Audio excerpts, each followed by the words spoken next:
Après la feuille de route 2020-2025, le programme du gouvernement 2026-2027 pour la fin du cycle. Le vendredi 14 novembre 2025, le premier conseil du premier gouvernement de la Ve République s'est tenu sans le rituel de l'Assemblée nationale comme le veut la pratique. Au demeurant, le Conseil des ministres a adopté le projet de la loi de finances exercice 2026 en violation de toutes les directives et prescriptions de la loi organique en la matière et sans avoir au préalable organisé un débat d'orientation budgétaire, DOB, sur le nouveau programme de gouvernement conformément à la tradition imposée par les directives de l'UMOA.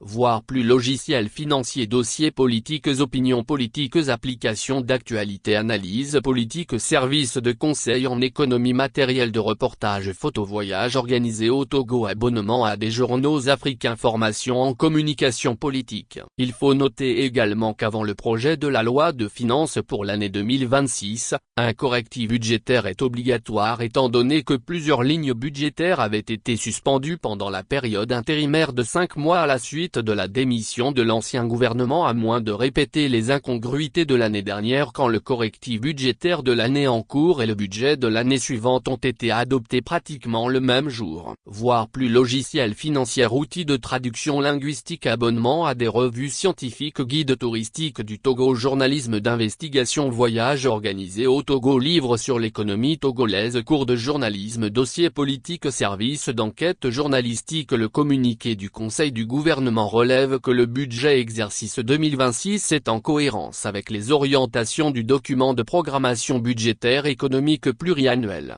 BEP, 2026-2027. Il s'agit d'un nouveau programme du gouvernement qui n'a jamais été débattu nulle part avec les acteurs de la vie publique, ce qui confirme une gestion opaque et un manque de transparence, devenu la norme, ce qui n'est autre qu'une normalisation des échecs des différents programmes de gouvernement depuis 2008. Chaque année, depuis la SCAP, le PND et la feuille de route du gouvernement 2020-2025, les budgets se suivent et se ressemblent. Depuis 2022, c'est devenu une routine. On annonce toujours une croissance du budget entre 11 et 14% d'une année à l'autre sans aucun débat d'orientation, ni une étude sérieuse du budget à l'Assemblée nationale. Ce qui ne rassure pas l'opinion nationale quand on sait que les budgets de l'État ont toujours été adoptés comme une ordonnance médicale à l'Assemblée. Ce n'est plus un secret pour personne que l'Assemblée nationale, depuis longtemps, soit devenue une chambre d'enregistrement. Aujourd'hui, il est question du programme pluriannuel 2025-2027 sans qu'on ait fait le bilan de la feuille de route 2020-2025. À ce jour, personne n'est informé des résultats de la mise en œuvre des 3 axes de la feuille de route 2020-2025, à savoir, renforcer l'inclusion, l'harmonie sociale et garantir la paix. Dynamiser la création de l'emploi en s'appuyant sur les forces de l'économie. Moderniser le pays et renforcer les structures. À tous les niveaux c'est un échec. En effet, en 2020 le ratio dette publique PIB était de 51%. Au 30 juin 2025, ce ratio a été évalué à 72%. Soit au-delà du soutenable. Le ratio dette/recette intérieure donc compris, est passé de 45% à 52%. En 2022, le correctif budgétaire adopté le 16 septembre était évalué en recettes et en dépenses à 1875,8 milliards. Pour 2026, il est prévu un budget de 2740,5 milliards. Soit une augmentation de 46% sans que ni la grille indiciaire des fonctionnaires et autres agents de l'État n'ait connu une amélioration, ni que le pouvoir d'achat de la population soit impacté d'une manière significative. Même les allocations familiales n'ont pas changé. Tous les indicateurs de l'équilibre économique clignotent au rouge. Tous les projets prioritaires prévus pour la feuille de route du 2020-2025 n'ont pas été effectivement réalisés et personne ne peut mesurer l'efficacité et l'efficience de ce programme sur la base des moyens qui ont été utilisés. Parallèlement, pour le programme du gouvernement 2025-2027, la nouvelle trouvaille s'articule autour des thèmes suivants: la compétitivité inclusive, la justice sociale, la modernisation de l'économie et le progrès partagé. Des termes ronflants dont personne ne peut mesurer à la fin de la période d'exécution l'impact sur le bien-être de la population et les performances de l'économie. Tous ces programmes depuis 2014 s'apparentent à une distribution de la rente qu'à un levier propre de développement économique. Depuis l'avènement de la Ve République, le pays avance apparemment sans boussole. Tout se passe comme si le Togo ne fait que tourner en rond. Les institutions de contrôle fonctionnent sans justice ni responsabilité et donnent l'apparence d'un système bloqué, avec les mêmes méthodes, les mêmes acteurs et les mêmes dérives.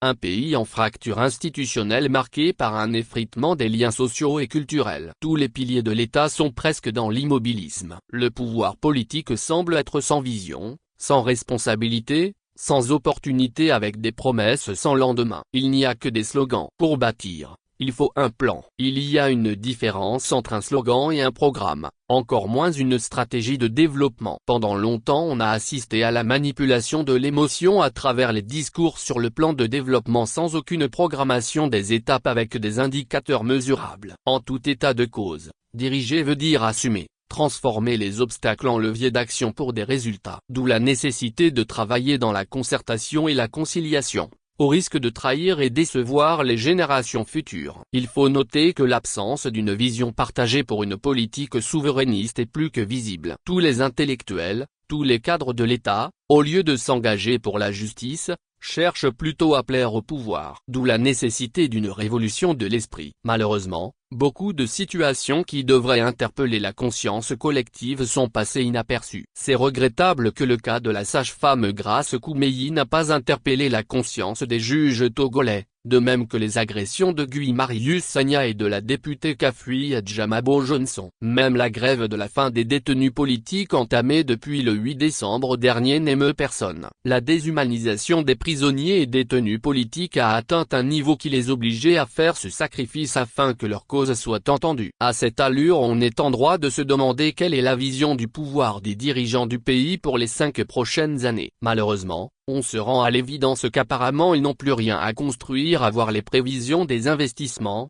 alors que tout est à refaire. Les inégalités explosent, l'économie stagne et la dette étranglée. De même, le pouvoir ne semble plus rationnel et le peuple traverse une crise existentielle. Dès lors, il accepte une paix imposée par le silence et par l'épuisement. Mais attention, car c'est dans des périodes de calme apparent comme celui-ci que naissent les grandes révolutions, surtout quand personne n'y croit plus. Dans ces conditions, le peuple devient exigeant sur les valeurs de dignité, de liberté et de souveraineté qui deviennent les leviers qui lui restent. C'est là qu'il devient incontrôlable. La constitution de la Ve République dans son essence ressemble à une arnaque, dont l'application achoppe à plusieurs niveaux. Tout le discours n'est qu'un ensemble de constructions des gens qui n'ont plus rien à offrir, si ce n'est la fraude électorale, la fraude fiscale, la fraude financière et la fraude judiciaire. Leur dénominateur commun est le cumul de fonctions, de richesses et la haute trahison. On assiste partout à la violation du serment, au non-respect de la Constitution et des dispositions réglementaires. Les partis politiques mis sous éteignoir, les syndicats, la société civile et des familles désorganisées, la grille indiciaire bloquée. Le pouvoir d'achat ne fait que baisser depuis et le sous-emploi endémique gagne du terrain. Il est universellement admis que pour une dictature la fin justifie les moyens. Cependant il faut reconnaître que les fruits de la feuille de route gouvernementale 2020-2025 ont trahi l'espoir de la floraison. Elle a plutôt laissé une ardoise très salée pour les générations présentes et futures. De plus, la manipulation, l'indignité et l'indécence sont devenus des chaînes qui maintiennent le peuple togolais dans la soumission, avec la complicité de l'oligarchie internationale. En conclusion, nous dirons que la perception du pouvoir est aussi cruciale que le pouvoir lui-même. D'une manière générale, la stabilité d'un pouvoir dépend de sa capacité à combiner la raison et la force, la maîtrise des subtilités de l'autorité et le respect des principes. Depuis 2014, on assiste à une normalisation des échecs de tout le projet de société de M. Forgnassimbe entamé en 2008 avec le DSRPI. Nous osons croire que le BEP 2025-2027 ne sera pas le cache-sexe malodorant pour la fin du cycle. Uroakepot Chaniaou, président du mouvement Lumière pour le développement dans la paix, LDP,